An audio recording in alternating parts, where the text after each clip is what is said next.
우리가 이제 그 명화 그 하이프 네이션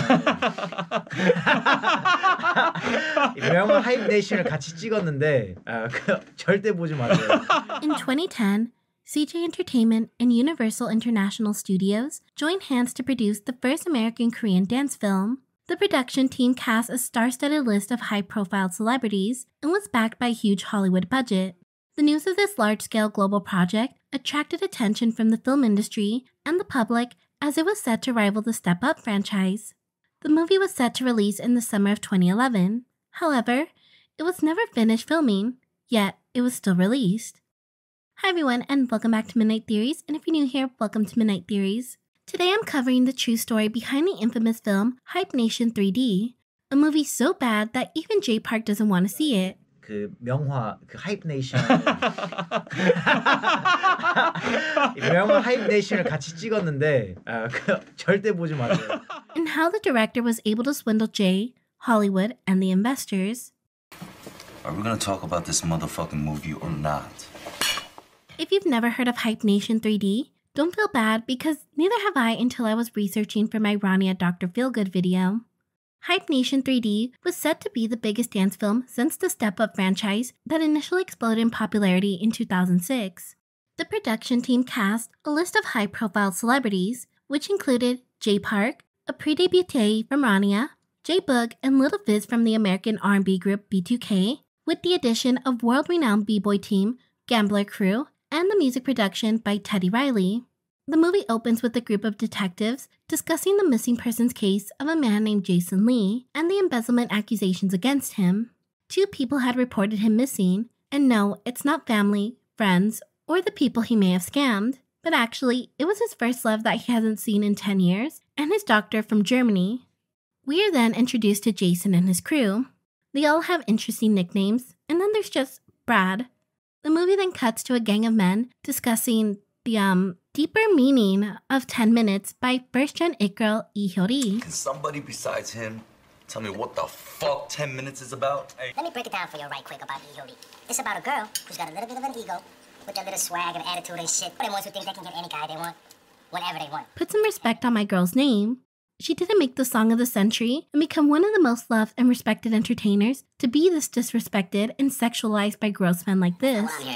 What I'm hearing is she's asking, she's begging for 10 orgasms in a row because she ain't getting it from these Korean dudes. As the movie progresses, we find out that Jason wants to make a b-boy film called Hype Nation. It follows 2 rival dance crews. One is an all-Korean crew led by Jay Park, while the other is a crew from the United States led by the members of B2K. We then cut to a scene where Jason is trying to convince Jay Park, or a fake Jay Park in this scene, to star in his film. I'm not an actor, I'm a b-boy. I need you. All of a sudden, we are thrown into the dance film and introduced to a few new characters. What's your name? I'm Jesse. Diana. I was thinking maybe we can hang out sometime. Throughout the film, it likes to casually cut to the dance film without any warning, and for some people, it can get kind of confusing. It's sort of like a movie within a movie type of deal. There are also these parody of references to other famous movies like Romeo and Juliet, The Dark Knight, and Ghost. From here, the police continue to investigate the case, and I don't know if it's for his embezzlement or the missing persons case, maybe both. The detective interviews investors and actors from the film to squeeze out any valuable information, but all we get is that he's charismatic and a ladies' man. 잘 꼬이는 스타일.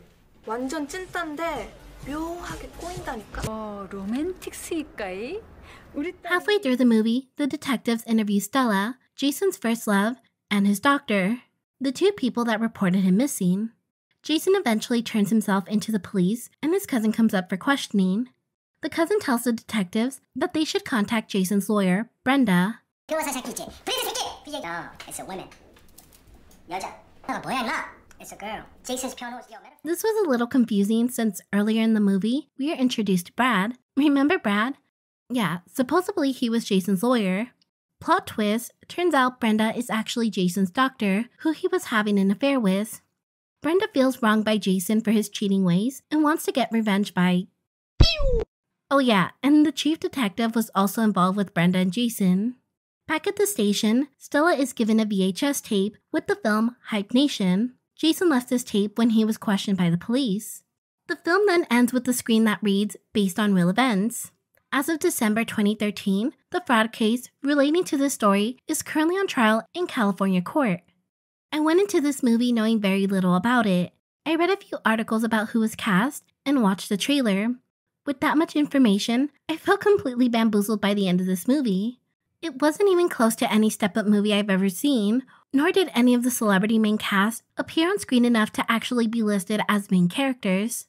I decided to dig a little further and found out the original Hype Nation was never completed after the director, Jay Lee, or better known as Jason Lee, allegedly frauded hundreds of people into making this film.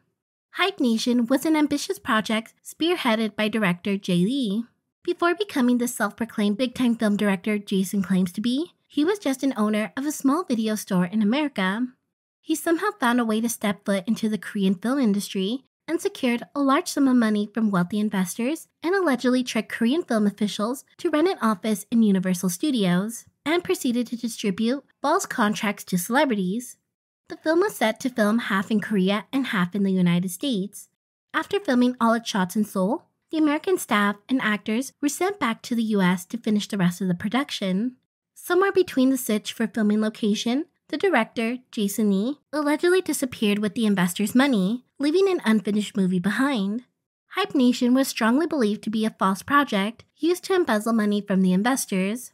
According to IMDb, the budget was estimated at $25 million, while Jason allegedly embezzled a sum of $1.5 million, according to the film. The original film is set against the bright neon light streets of Seoul, South Korea. Ryan and Kevin, played by J-Boog and Little Fizz from B2K, and their LA crew are hired by US Interpol to be matched up against the notorious gambler crew from South Korea, known to the b-boy world as the best of the best.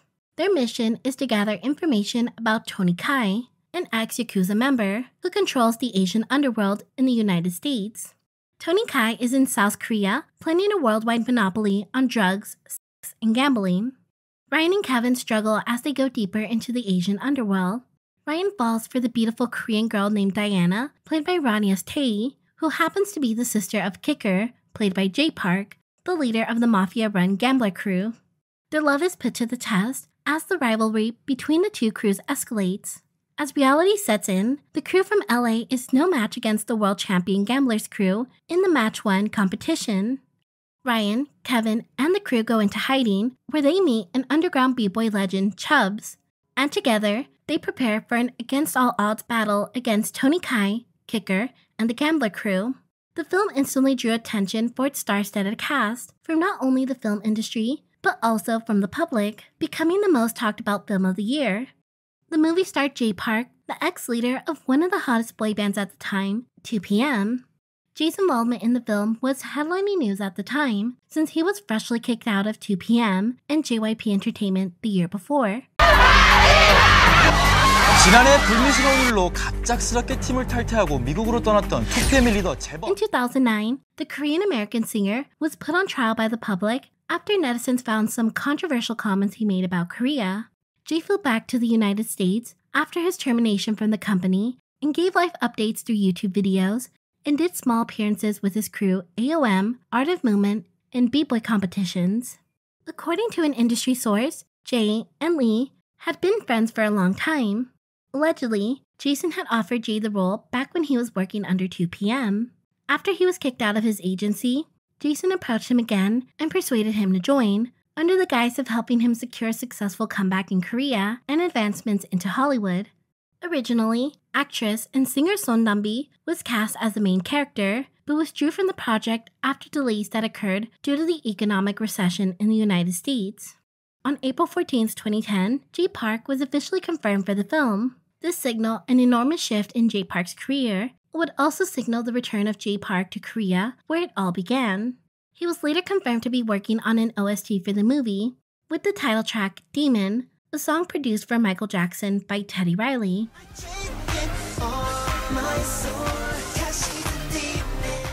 After casting Jay, the hunt for his next victim, role, to play his sister was next.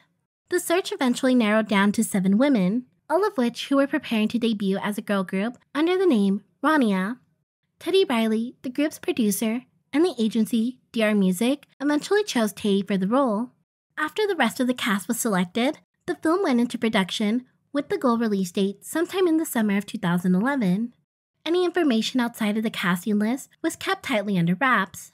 Despite very little information was released about the movie, the film received a lot of press. At the beginning of 2011, the official teaser was released at CES, also known as the Consumer Electronics Show in Las Vegas. The trailer was later available for Samsung Smart TV users in both 2D and 3D. A year passed with no updates for an official release date, which made fans grow increasingly anxious for any updates, and the wait would only increase from here.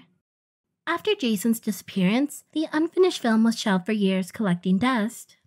On January 16, 2014, Hype Nation was finally ready to meet the audience. Hype Nation, Hip Hop Swindler, a dark comedy drama, reveals the alleged behind-the-scenes story of the original film.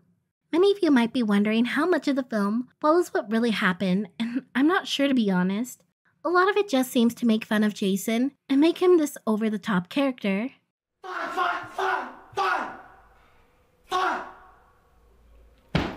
Much of the initial hype died before the movie ever made it to the big screen.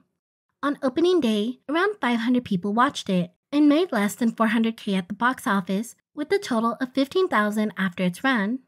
Hype Nation left a stain on many of the cast's careers, with most trying to hide it from existence. I'm gonna be honest, the movie is terrible from start to finish, and it's not even one of those it's so bad it's good kind of movies either. It's just bad. What the fuck is this bullshit? What the fuck is up with this motherfucker? If you want to suffer firsthand, I left the link for the movie in the description. Just prepare yourself, it only gets worse the more you watch it. Another creator, Kenny JD, did a great review on the movie and called out the hyperly racist and offensive language of this movie. I recommend you watch their video. I will link it in the description.